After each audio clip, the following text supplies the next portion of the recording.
প্ৰাণচিত জোৰ কৰে। গুৰুজনাৰ উপৰিও আমাৰ নামনি অসমৰ লোক সংস্কৃতিৰ সম্ৰাট শিল্পীসকলে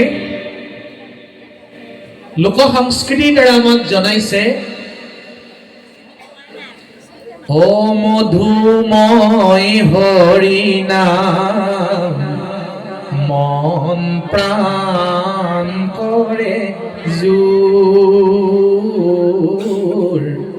মন প্ৰাণ কৰে জোৰ, এ ৰাম নাম কি মধুৰ,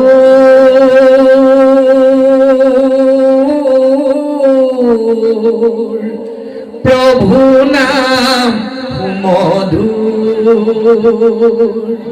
মধুময় হৰি নাম মন প্ৰাণ কৰে জোৰ, মন প্ৰাণ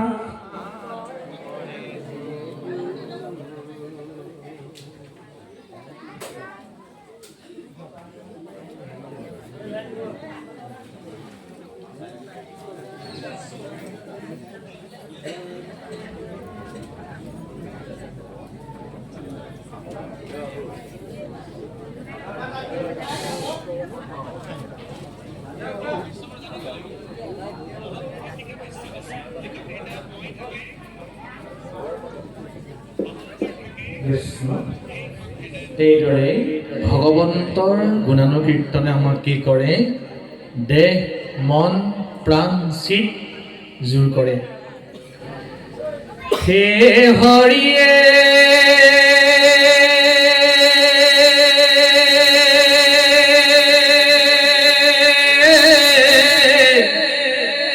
কৃষ্ণৰ পৰম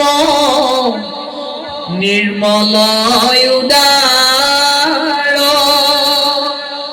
কথাৰ জৈত প্ৰকাশ,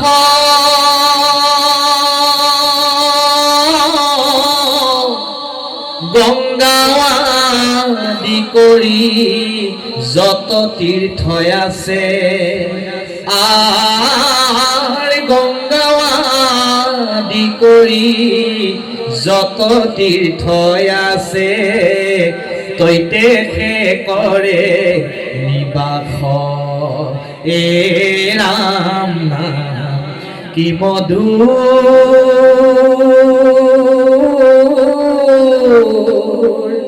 প্ৰভু নাম মধুৰ, মধুময় হৰি নাম মন প্ৰাণ কৰে জোৰ, মন প্ৰাণ কৰে জোৰ। আমাৰ সতে গাওক, ও মধুময় হৰি নাম মন প্ৰাণ কৰে জোৰ, মন প্ৰাণ কৰে জোৰ। ঈশ্বৰৰ নামে আমাৰ মন প্ৰাণ জোৰ কৰে।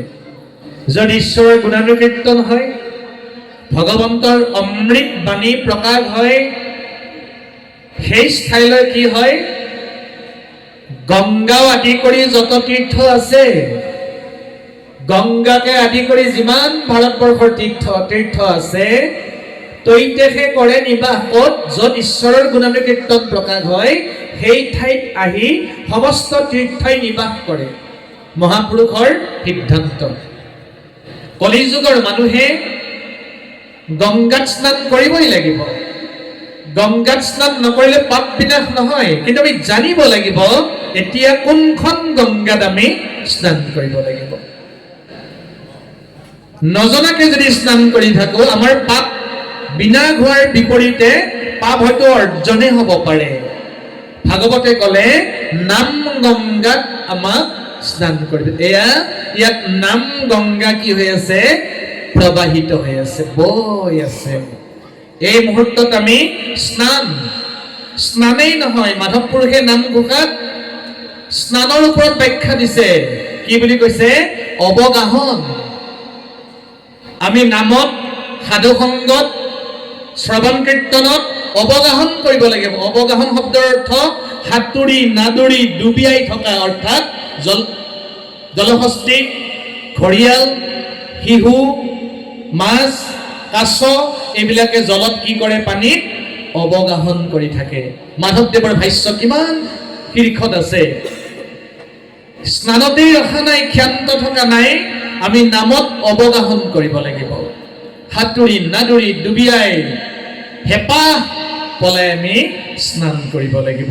তেতিয়া আমাৰ সমস্ত পাপ বিনাশ হ'ব। তেতিয়া আমি ভাগৱতলৈ অহাৰ, ভাগৱত শ্ৰৱণ কৰাৰ আমাৰ সাৰ্থক লভিব। আকৌ আমি পদবন্ধে আগবাঢ়িম। কৃষ্ণ কৃষ্ণ।